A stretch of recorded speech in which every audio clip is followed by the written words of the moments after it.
All right. Hey guys, how's it going? It's Joy. I'm back again with another video. I hope that you guys are doing well and I hope that you guys are staying safe. So, today, you guys, I am going to be talking about some topics today, but it's not going to be too long.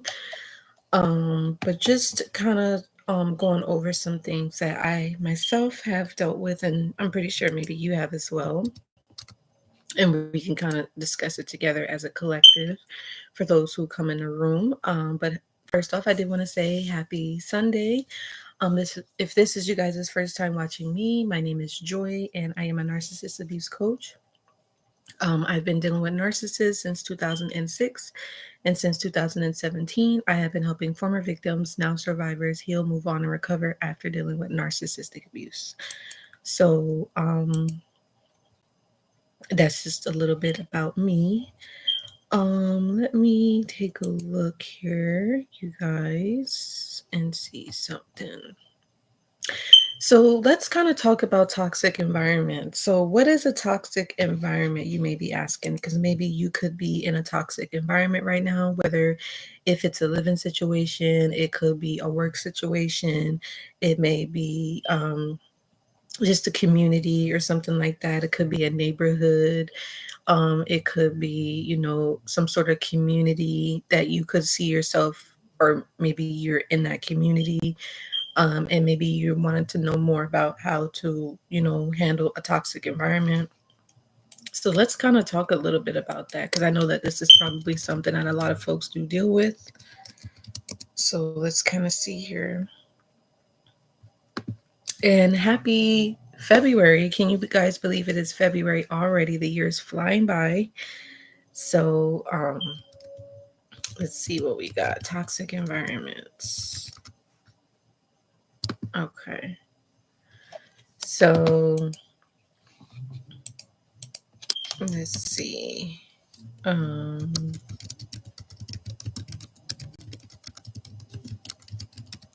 okay, so a toxic environment.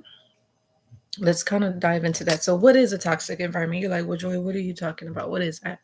So, it just says a toxic environment is a workplace where negative behaviors are so prevalent that can become the norm. These behaviors can include bullying, manipulation, yelling, and discrimination. Toxic environments can lead to high stress levels, low productivity, and employee burnout. So this is really interesting for those of you that could be dealing with this. Just something to keep in mind. So maybe you want to know some signs of a toxic environment, and maybe this could have been where maybe you met the narcissist at, or maybe this is a family dynamic. Maybe let's say you work with your family, that could be a thing. Or maybe this is, like I said, a community place, maybe where you go for like different activities and stuff like that, extracurricular activities, a place of hangout, or whatever the case is. But yeah, so it says signs of a toxic environment, or maybe it could be a church, right? It could be a church environment, and stuff like that. So yeah, but it just, excuse me, it says negative behaviors, bullying, manipulation, yelling, and discrimination, high stress levels, employees feel psychologically unsafe, fatigued, and ill. Low productivity, employees may feel less productive due to stress and other factors. Infighting, employees may engage in infighting due to the toxic work environment. Discrimination, employees may experience discrimination based on their race, gender, or other factors. So, maybe if you're dealing with this type of situation, you may want to know, well, what are some ways that you can cope with a toxic environment? So basically, obviously, you can only focus on what you can control. You guys can go to Google, by the way, if you're wondering. You can build a support system, document everything, practice self-care, seek guidance, and develop a plan to leave. So, that is something, to be aware of, be mindful of, and stuff like that. If you're dealing with this, it says also some strategies for fixing a toxic environment. It says you can conduct employee surveys, increase recognition and reward programs, offer support for overworked staff, and examine the role of leadership. So that's very interesting. So, yeah. Yeah, it also says a toxic environment is a place where unhealthy habits and conflict are prevalent, which can negatively impact the well being of its employees. It says, what are some also more, how do you know you're in a toxic environment? It says, unhealthy habits include office gossip, gaslighting, unhealthy work boundaries, conflict. This can include a lack of respect, poor communication, and excessive workload. Ineffective management. This can include a lack of career support, overbearing office politics, and unethical behaviors. A high turnover. This could be where many people leave the company, which can be a sign of a toxic work environment. Low morals. This can include low employee morale, negativity, and sick guilt. So, yeah. Toxic environment in the environment. Environmental toxicity is where a substance or activity negatively impacts the environment, such as chemicals or introduction of GM crops. So that could be another thing too. So it just says, in toxic environments can be harmful to the physical and mental health of employees. This can also be harmful to the business as they can dampen employee productivity and drive away top talent. So yeah, this keep that in mind. Excuse me. So yeah. And also, again, if you find yourself in this environment, or maybe the toxic environment could be like in your home, like where you live, like maybe you could have an environment, like maybe you had a narcissistic parent and maybe that parent was a narc, or maybe you found yourself to be a scapegoat, or maybe you feel like you're the hero child, or whatever position you may find yourself being in a narcissistic household, or maybe it's the house you live in is like toxic, or maybe it's like a work environment that's toxic, or maybe it's, like I said, a community. It could be a church environment. It could be anywhere you go where people gather, right? And they're, relating to each other and doing certain things, right? So it just basically says some key points to remember. Excuse me. Every time I do a video, you guys, I'm always touching my nose. So please excuse me for that. It's like every time. But so yeah, it just says stay positive and objective, avoid using overly negative terms like toxic, and instead focus on describing the specific issues you experience in a professional manner. It says explain how the work environment affected your ability to perform your job and achieve your goals. It says use general terms, describe the issues broadly without pointing fingers on specific individuals. Highlight your desire for positive change when discussing your reasons for leaving. Emphasize the search for more supportive and collaborative work environment. So yeah, it's interesting. Very interesting. So let me know if any of you guys have dealt with this. I would love to know. It says how to survive a toxic environment. It says to survive a toxic environment, it says you can try to establish boundaries, create a positive workspace, and seek social support. You can also try to reframe your perspective, protect your mental health, and take action to move forward. I like that. So yeah. Yeah. What else? Some other things, maybe if you guys are wanted to learn more about this. It says here, establish boundaries, of course, set clear boundaries, as when you take on lunch or when you stop working for the day, write down your boundaries so you can refer to them. It says decorate your workspace with the things that make you feel good, like posters, pictures, or positive quotes. Take breaks to step away from the workspace or change your environment. It says find a friend who you can talk to about your frustrations. Balance time spent with your friends doing positive activities. Or, like I said, this just doesn't have to be a work environment either, you guys. This could also be, like I said, a living situation. It could be the case and stuff like that. So, or it could be a friend group, or just depends. Neighborhood environment as well. But yeah, it just says also just protecting your mental health. It says reframe your perspective and try to depersonalize the situation. Stay true to your values and invest in yourself. Take care of your physical health by eating well, get enough sleep, and moving your body, of course.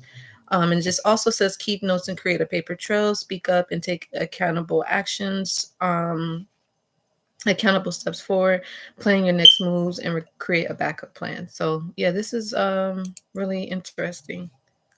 So very good. So let's see here. So let's move on to the next topic. And also just a couple of things as far as let me see here. So your mentality overcoming, maybe for some of you that could have dealt with narcissistic abuse, maybe you could have a certain type of mindset about yourself at this point. Hold on one second, you guys. Yeah, so you could have hold on one second.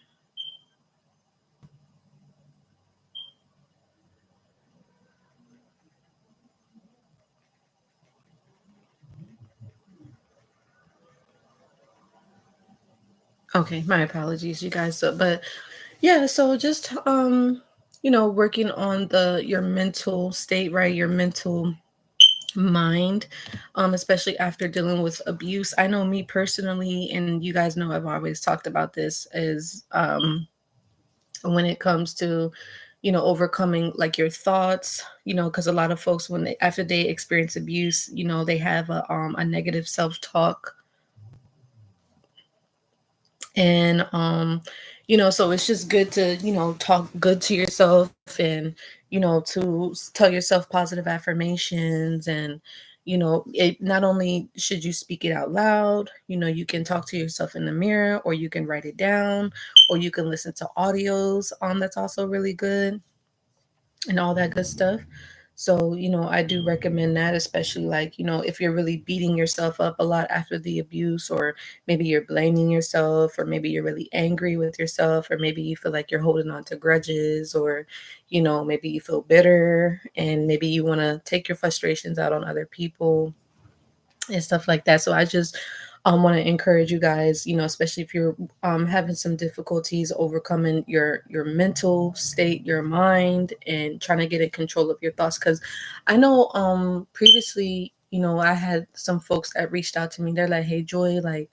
I'm good during the day, because I think what helps a lot of people, especially after they deal with abuse, is they keep themselves busy throughout the day. And maybe that could be a distraction, maybe that's their mechanism, but no judgment, right? So whatever works for you works for you. But basically, the individual was just saying that you know I guess the anxiety picks up at night, or the memories come into play, or they beat themselves up about the situation at night, or they can't turn their mind off at night, like they just have ruminating thoughts and ruminating emotions, and maybe it's like fears and doubts. Excuse me, sorry about that, you guys. And it's just something that they want to get more in control of. Now, I know people have told me that they were prescribed medicine and medication. That's their own prerogative. To each his own. But me personally, I know what helped me. Excuse me. Was obviously, yes, I did have to have better self-talk. I did talk to myself a lot.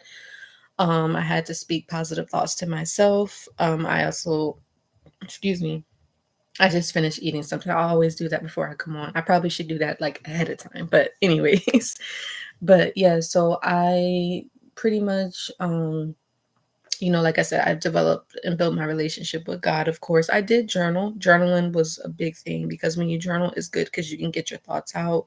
You can express yourself in a way that maybe you can't physically or like verbally say it out. But if you write it down, it's just like, okay, you can get it, jot it out, get it down, and then it's out of your system, right? And stuff like that. So that's always helpful for those that need that type of outlet. But yes, getting your mental in the right space is good. And just also, I guess it's good too if you do your daily routine, if you're able to keep yourself busy to a certain degree. That definitely does work. But when you sit in peace and quiet, when you stay still, then that's when things are going to come up. So I just encourage you just to sit still, just maybe to close your eyes to meditate and see what you feel, see what's coming up. And like I said, whatever your negative mind is telling you, your inner critic, we all have an inner critic, whatever it's telling you, talk back to us. And if your mind is telling you, like, oh, you messed up, you're a failure, or you shouldn't have been with the narcissist, or, this and this and that. If your inner critic is talking down on you, then just say the opposite, say positive talk to yourself, say, oh, it's going to be okay, oh, I know I'm going to get through this, oh, I'm going to heal through this. Even sometimes you may say things you don't necessarily believe it right away. That's okay, because because you've been traumatized, you've been impacted, right? So you're going to have to start somewhere, right? You have to start small and kind of like build up from there, right? So yeah, hopefully that makes sense, right?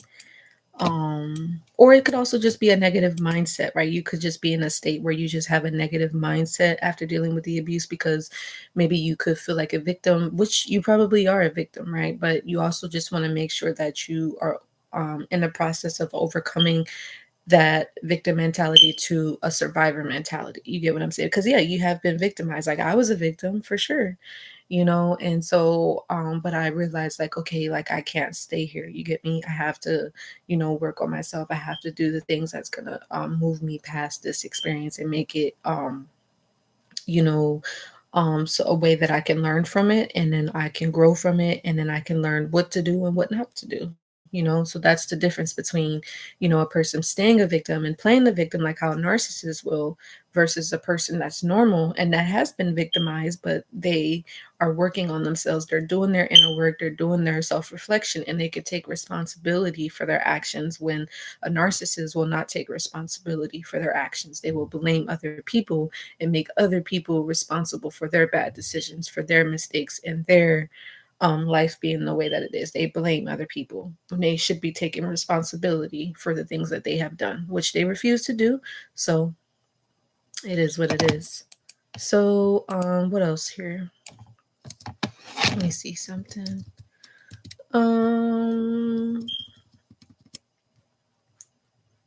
let's see. Yeah, it's like I would say a negative mindset. That's what I would say. Or like the mentality that a lot of people can develop. Yeah, so basically, like I said, sometimes when you've been victimized by a narcissist, when you've been taken advantage of, or you feel mistreated, or you feel displeased, or you feel let down or heartbroken, or maybe you feel betrayed, you can develop a negative mindset, right? So, and overcoming this, I know me personally, I did have to overcome that. It wasn't really that big of a thing for me.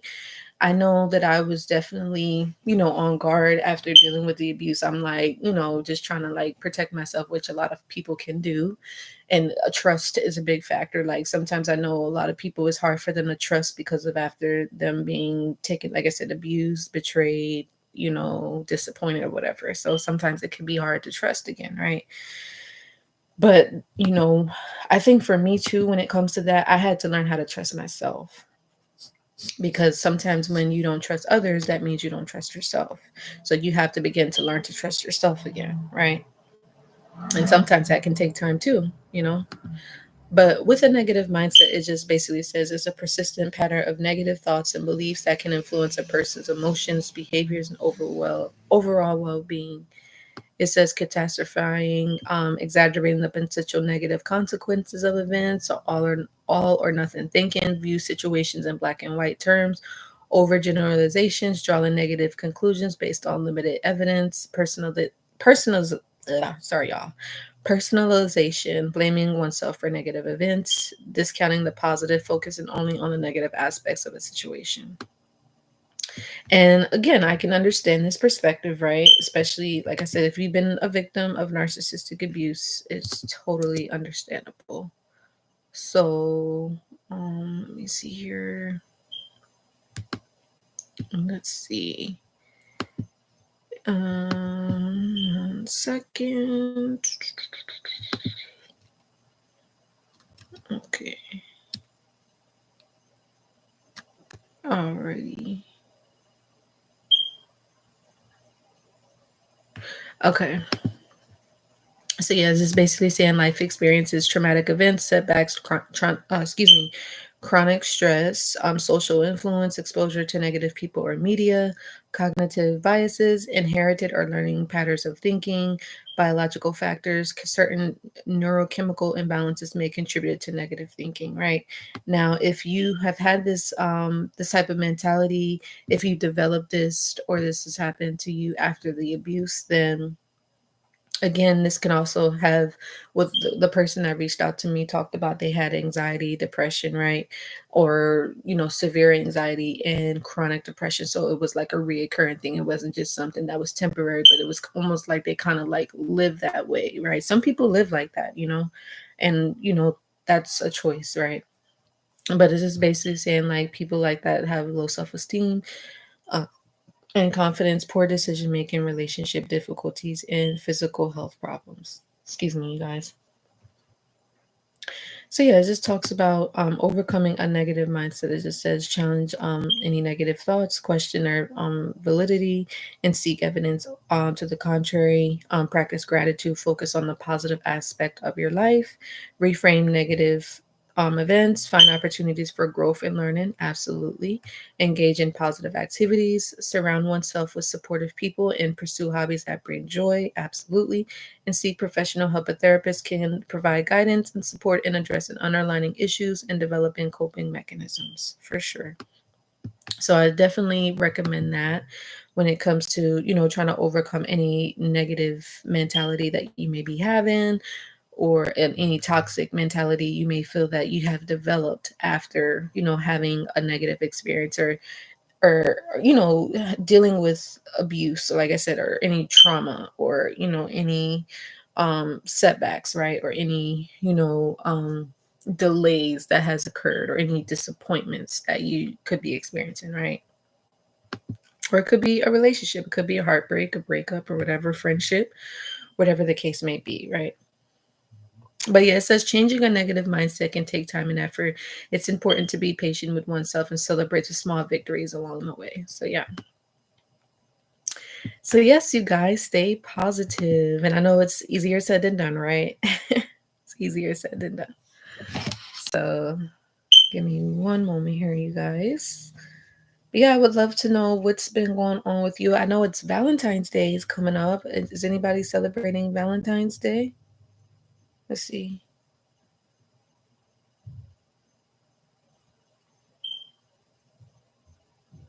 Okay. Let's see here.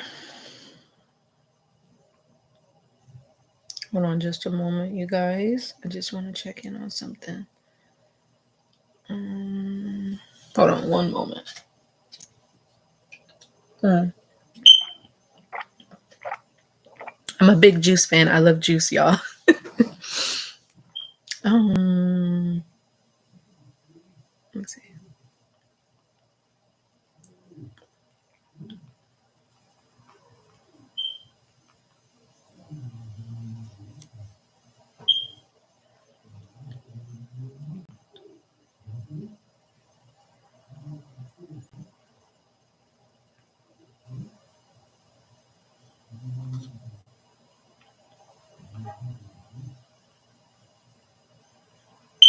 Okay, sorry about that, you guys. Hold on. Let me check on someone real quick.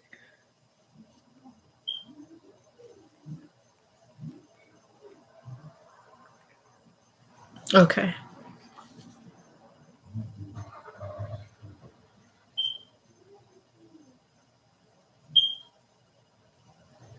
So yes. Now let's kind of talk a little bit about let's shift the topic here. Um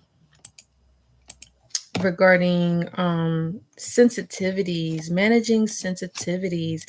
And actually, guys, I did want to kind of talk about different personalities because I know we always do talk about like narcissistic personalities, but when it comes to recovery, that also means like discovering yourself and learning about yourself and how to manage your own personality, like who you are and how you are going to be showing up in the world after the abuse or just generally speaking, you know what I mean? So something to be aware of here. So let me see. Like we're gonna talk about like the different personalities of being sensitive, and also people that may be introverts, extroverts, and the different types of those type of personalities, and just providing more guidance for those individuals, because maybe they may not know who they are exactly. Because I know me, a couple years ago, I didn't really know that I was the way that I was, and I was always wondering why I would like be a certain way in certain environments. And I started doing research and I realized, I was like, oh, okay, it's because I'm this type of personality. So that made sense. And so it did provide me clarity, and it allowed me to kind of, just continue to keep being my authentic self and just being who I was, and not like judging it or judging anybody else, but it's just like, okay, so I get it now. So, but let's take a look. So sensitivities, and I did kind of touch on this in a previous video though. So just more reiteration. Sensitivity, especially after dealing with abuse. So it could actually make you even more sensitive after dealing with abuse, especially if you are a highly sensitive person per se, or if you're like introverted or whatever, right? Let's see. So it says sensitivity in the context of abuse is a parent's ability to recognize, respond to, and react to their child's signals. A history of childhood maltreatment can change how adults perceive visual emotions, which can impact how they respond to their children. So yeah, it just says, also just reiteration, it says abuse is when someone causes harm or distress to another person, and it can take many forms, including physical or mental pain or disrespect. Abuse can occur in many places, including homes, hospitals, care homes, or public places. People who commit abuse often take advantage of special relationship with the victim.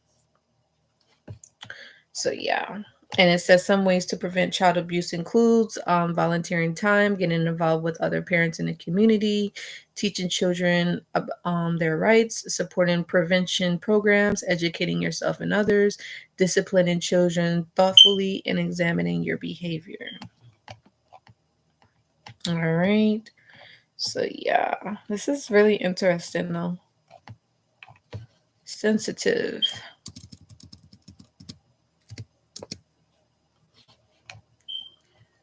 Yeah, it says a person who's sensitive, it says easily damaged, injured, or distressed by slight changes. It says quick to detect or respond to slight changes, signals, or influences.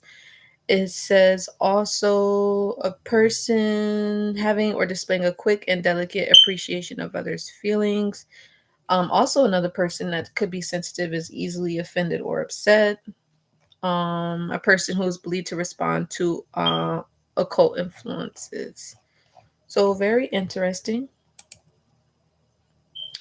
A sensitive person is someone who's easily affected by their emotions or emotions of others. They may also be aware of and considerate of other people's feelings.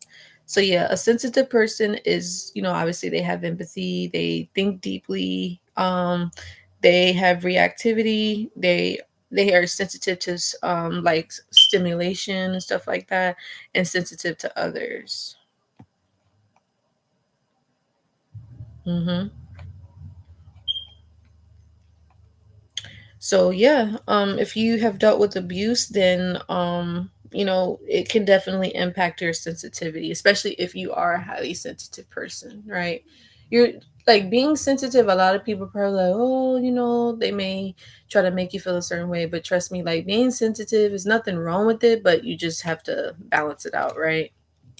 Learning how to manage your sensitivities. So let's talk a little bit about the sensitive though, because I know we always talking about narcs all the time, which is good to know about them, right? But a person that's sensitive, it says sensitive people are often empathetic and can sense the feelings of others. They, excuse me, sensitive people may think more deeply and find more connections between things. Sensitive people may react more strongly to situations, both good and bad. Sensitive people may be sensitive to, excuse me, guys, I always do. Excuse me. Sensitive people may be sensitive to physical stimulate like cold, pain, textures, or emotional stimuli. Sensitive people may be sensitive to what others think or say and may take things personal. Now, some benefits. It says sensitive people can be kind, caring, and able to help others feel good. They can be creative and have a deep level of empathy. They can appreciate fine wine, good meals, and beautiful song. Now, some challenges that sensitive people could deal with is sensitive people may be easily overwhelmed and may avoid certain situations. They may experience anxiety, tension, or depressive moods. They may have trouble making quick decisions or working under pressure, and they may have low pain tolerance and be at risk for health conditions like migraine or chronic pain. So, yeah, just be mindful of this if you're highly sensitive or you feel that you are a sensitive person. Sorry about that, you guys. So, yeah, just trying to get this right. All right. So, I feel like this is like one-sided. Okay, let me get this. Okay. Whoops. Okay, you guys, my bad. This video is different today. Okay. So, you guys, basically, we're just talking a little bit about that. So, just something to be aware of, if you're a highly sensitive person, obviously, as always, want to make sure you're taking care of yourself and doing your self-care and, just keeping your stimulation low as possible. I know you can get overstimulated, the highly sensitive people. And also, excuse me, be aware of, anybody around you that could be behaving in a toxic way. Obviously, you want to keep away from those type of people, any toxic people, environments. It also could be like toxic music, toxic news, toxic media, social media.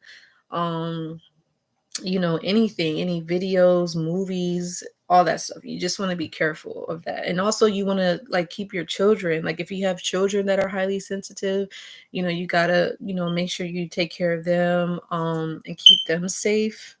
Right, let them, if they're old enough to understand, you may have to teach them some things, or they may have to learn some things on their own along the way. But you want to make sure that you're like a good role model, for someone for them to look up to and to learn from, right? Or if you don't know it, you may have to learn too, right? Because even though you may be older or you have kids, you still may be learning stuff and they're going to learn stuff. So it's always good to never get to a point where you're like, oh, I know enough, I don't need to learn anything. Always be learning. I'm the type of person where I always want to learn. I always want to grow and learn new things, right? That's how you keep evolving as a person, because you can never know enough. You can never learn enough. It's like, yes, get all the information that you need, everything that you need to learn, because life is a school. We're here to learn, right? We stop learning when we're gone, like when we transition over. But if you haven't transitioned over, always be learning, right? So, all right. So let's see. What else? What else? What else? What else? Yeah, it says being sensitive means you own your feelings, and you should. It means you care deeply, and thus you want to put your best foot forward in caring about yourself and others. It means you want to live selflessly and fight for the things that you feel are right. So that's interesting. Very interesting. Okay, so now let's talk a little bit about isolation. So a lot of people that deal with narcissistic abuse find themselves isolating, right? We isolate ourselves. Now, why do we isolate ourselves? Um, Me personally, I know that I did do that, especially after dealing with my aunt that I live with in the male narc. I think it's definitely a protection mechanism. As always, you're just trying to keep yourself safe. You're just trying to, avoid any pain. You're trying to avoid any harm or any further damage. because you already been damaged by the narcissist. So, you're just trying to protect yourself. It's almost like you're behaving like a parent to yourself, right? Especially if you don't have any, parental figures or parental influences around. If you find yourself by yourself for the moment, or maybe, you live with your narc parent, maybe you feel like you have to isolate yourself from your narc parents, or maybe you feel like you have to isolate yourself. Maybe you have narcissistic associates, or it could be friends, or it could be neighbors, or whatever the case may be. Maybe you find yourself isolating yourself, right? Now, the narcissist will isolate you too, though. So, it's good to isolate yourself for a minute or two, but you want to make sure that you can, get back out there, and relate with people, connect with people as your comfort level. Because, like I said, I know a lot of folks do deal with feeling like they don't trust people, right? They feel like they want to protect themselves, keep themselves safe, and I get it 100%. Like, so um if you are in a self isolation, I just recommend really giving yourself the time to isolate, and then getting back out there and socializing again, right? Because I know sometimes people don't want to socialize anymore. People don't want to date anymore. People don't want to make friends anymore due to dealing with the abuse by the narcissist. Because dealing with narcissistic abuse is very traumatic. Like, honestly, I think it could change a person's life. And depending on who you are, it could change it for the better, or it could change it for the worse. It just depends on you and your recovery, right? What your method was and how you handle the situation, right? Your mentality, like we talked about, the mentality of how abuse can affect a person, right?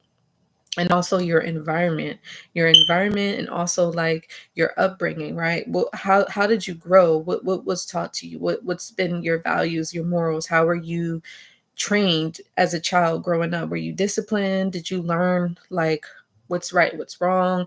Did you learn morals, values, and respect and stuff like that? A lot of people was not they didn't grow up in in a home or a household where they was developed to be the best person that they can be. A lot of people was grown up in a way where, well, not everybody, but some of the people, you guys know what I'm saying, like they had a rough upbringing, right?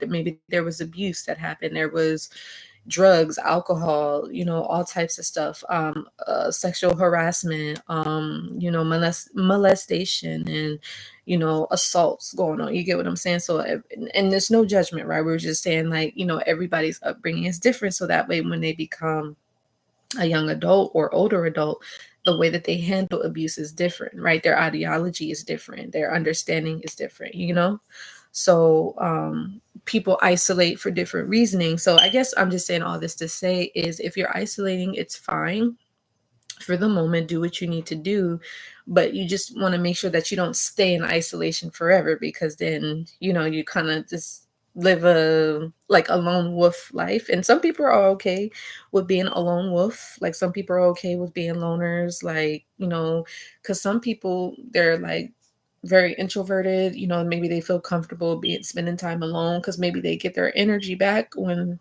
they're around less people. But and we'll do another video talking about like introvert extroverts and understanding your personality, because like I said, when you understand yourself, you can understand other people better, right? And that's why I think it's always good, especially if you've dealt with abuse like this, it's good to understand the narcissist, but it's also good to understand you and what has happened to you. And that's what I always do when I'm doing a coaching, or when we're doing the sessions and I'm talking to like my clients and stuff like that. We always just kind of say like, okay, so we understand we begin talking about what happened with the narcissist, what was the experience, kind of talking that out, sorting that out. And then after we get all of that out of our systems, or when the client is ready, then we take the focus back and put it on ourselves. So who is this client? What's their makeup? What are their life experiences? What is their personality like? What do you like to do?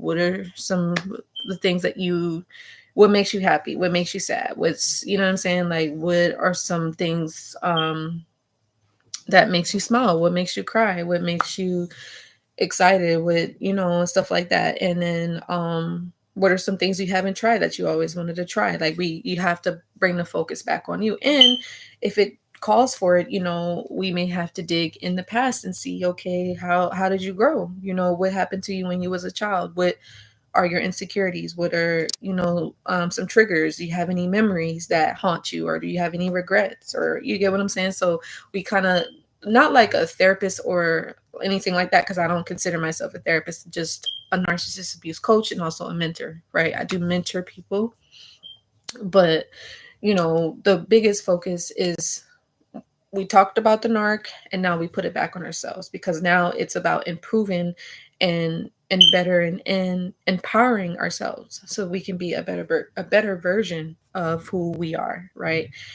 Like I said, instead of allowing the situation with the narcissist to change you for the worse, you want it to allow you to change you for the better. Right. So because the thing is that separates you from a narc is the narcissist, whatever it is that they went through, because they've gone through a situation, they had something that happened to them, because they're not just a narc for no reason. All right. Like something has happened to them that has made them become that way.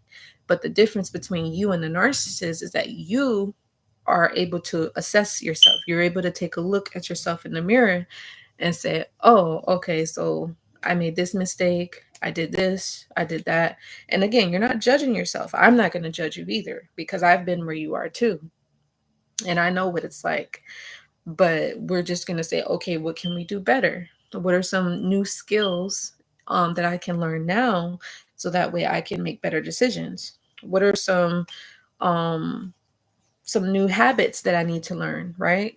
What are some new behaviors that I need to learn? What's a new attitude that I have to develop, right? What's a new mentality that I need to think? What are some daily routines that I got to do so I can better myself, so I can improve myself, so I can be more productive, more progressive, more constructive? You get me? So, yeah. So that's basically like what it would be like to, have a support session with me or inquire about any of my coaching programs. That's what it would be like with me. And the type of person, like, I'm not going to force you to do anything, right? I'm not one of those type of, coaches, right? I'm very much so, you know, because I'm self-motivated, that like if you were to reach out to me, you would also have to be self-motivated too. Like you have to want to do better, right? Because some people don't want to change. Some people don't want to change, and that's totally fine. Like you don't have to. God has given everybody the power and the free will. God, that's the beautiful thing about God. God is like, I'm not going to force you to follow me. I'm not going to force you to do right. God is like, no, you can choose to do whatever you want, but there's always consequences, right? So yeah. But anyways, but yes, if you find yourself feeling isolated, it's okay, but just give yourself the time to go back out there in the world. And like I said, if you want to stay isolated, then hey, to each his own. Go ahead, whatever makes you feel better, or whatever is going to help your recovery and healing, then that's what you do. And I always encourage you, excuse me, to do what makes you feel good, or do what makes you happy. All right. And but yeah, if you have dealt with abuse, you probably will isolate yourself just to protect yourself. So maybe you have your guards up. Maybe, like I said, you don't trust people after dealing with the abuse. Especially if it was someone near and dear to you, like your mother or your father abused you or something, or a family friend took advantage of you or something like that. You know, and things like that. Or could have been a sibling. Sometimes you have crazy stuff like that happens within a narc family cult and stuff like that. But yeah, it happens, right? But let's see here. And it's okay to spend time by yourself too, though. I want to let you guys know that as well. So if you find that people are judging you for spending time by yourself or taking time out for yourself, it's just like, no, it's okay to spend time alone. Yeah. So yeah, keep that in mind. But yes, as far as that, I think that's pretty much it, you guys. I would love to know how you guys feel on this topic and just recovery. recovery for this year, focusing on your healing process after the abuse, is not easy, you guys. It's not easy. You got to put in the work, right? You got to put in the work, excuse me. And you have to do the things that you gonna like in the long end. You're gonna be like, okay, I'm glad that I did it, right? Because if you don't heal, right, if you stay stuck in the past, right, if you relive the past and like I said, a negative mentality. Hey Delicate, what's up? How are you?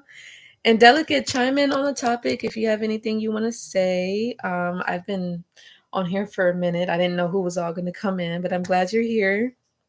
But we're just talking about toxic environments, overcoming maybe a negative mindset, and dealing with isolation and how you guys are handling that isolation, recovery, and being sensitive, right? So just learning more and understanding our personalities and how that's really going to help you. Oh, thank you for the hug. And I also did talk about some courses, or some other coaching groups. I would love to know.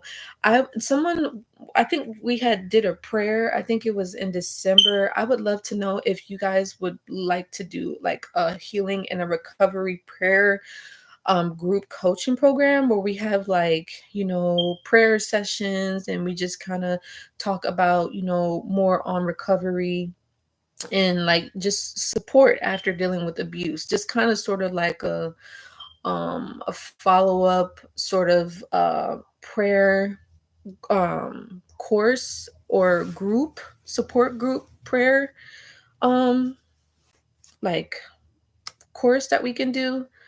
um I would love to know. You guys have to let me know, but it would be the course would be based on healing and recovery, obviously after the abuse, but it would be discussion based and prayer based, right? So I would love to know how you guys feel about that. But yes, let me know. You said been free of the ex for 4 months. Okay, good. I love to hear that. And has he been reaching out to you, Delicate, lately? What's he been saying before you was talking to him before, if you don't mind me asking? And I'll also post it in the community chat because I know sometimes I'll post it and I'm not sure if you guys have gotten it or yet. But also, too, another thing, I am coming out with another exciting project soon. So I want you guys to stay tuned for that. Some exciting things to come. So if you guys are not, make sure that you are subscribed to my email list so that way you can stay up to date with all the new exciting things that's going on. So, but yeah.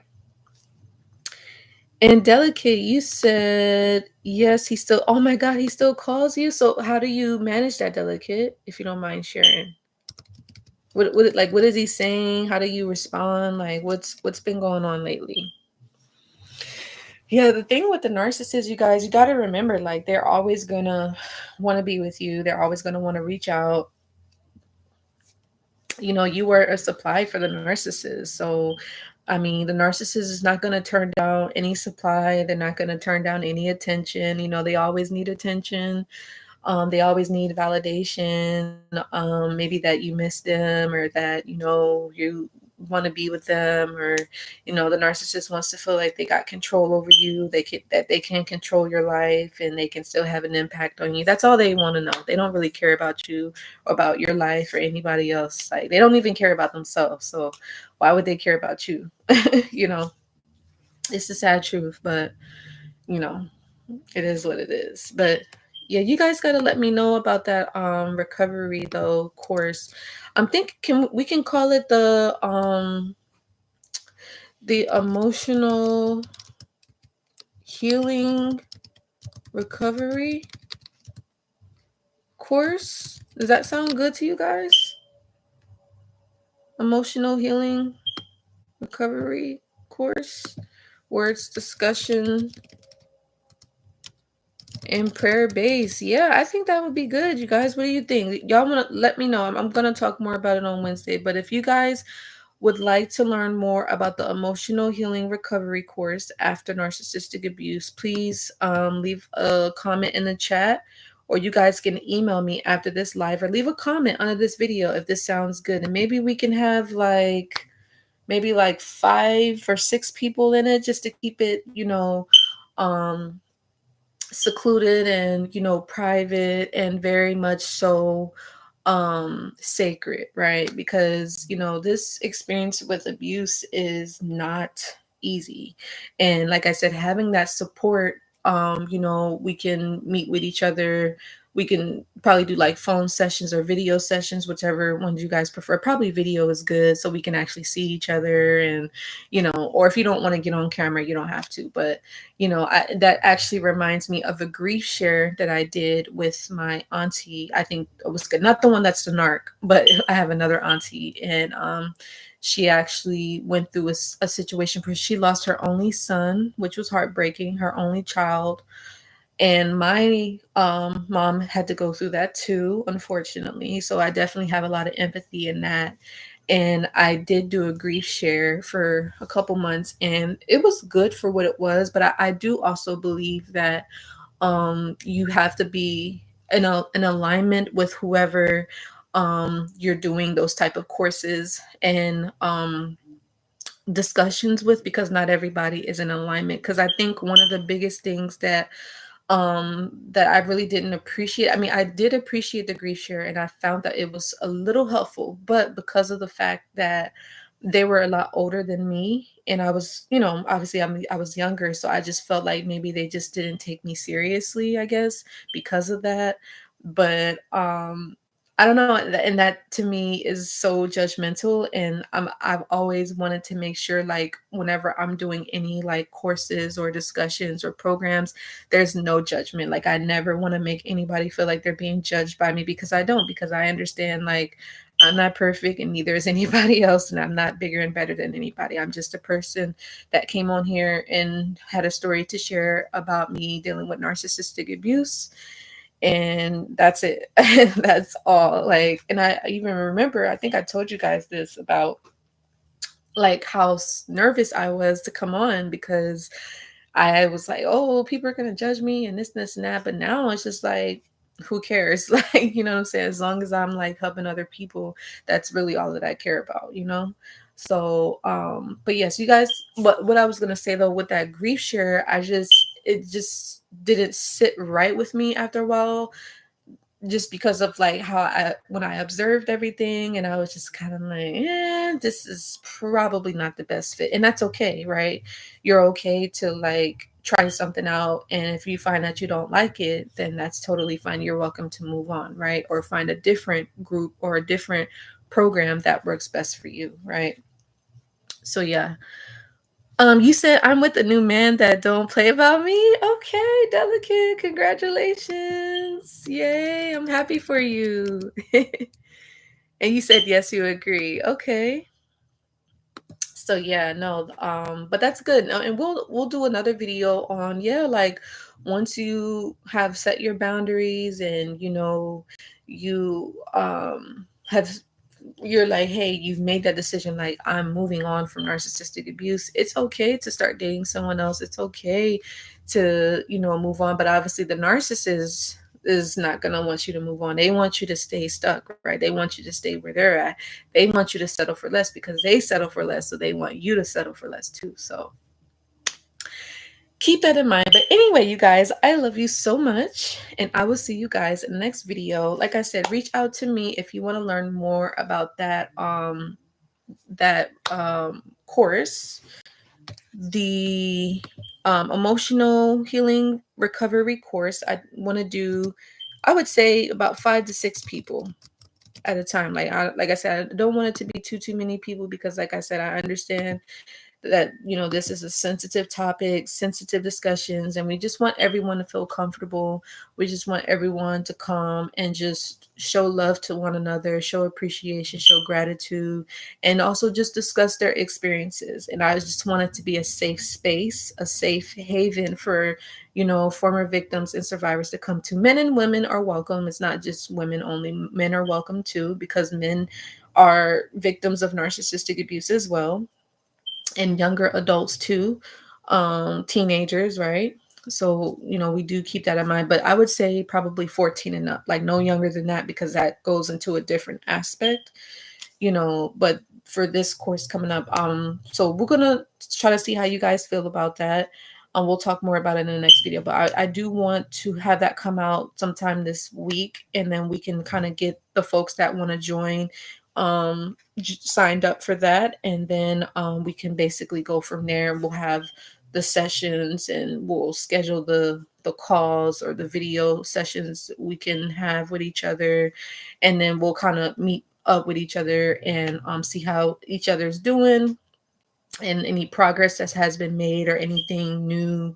So let me know how you guys feel. But yeah, we'll definitely see about doing something. I'll talk about it again next week, and we can launch it this week or next week for sure. So anyway, if that sounds good, let me know, you guys. I love you all. As always, if you want to reach out to me for any further support, please don't hesitate to do so. I would love to hear from you, and I'll see you guys in the next video. Take care. Love you. Bye.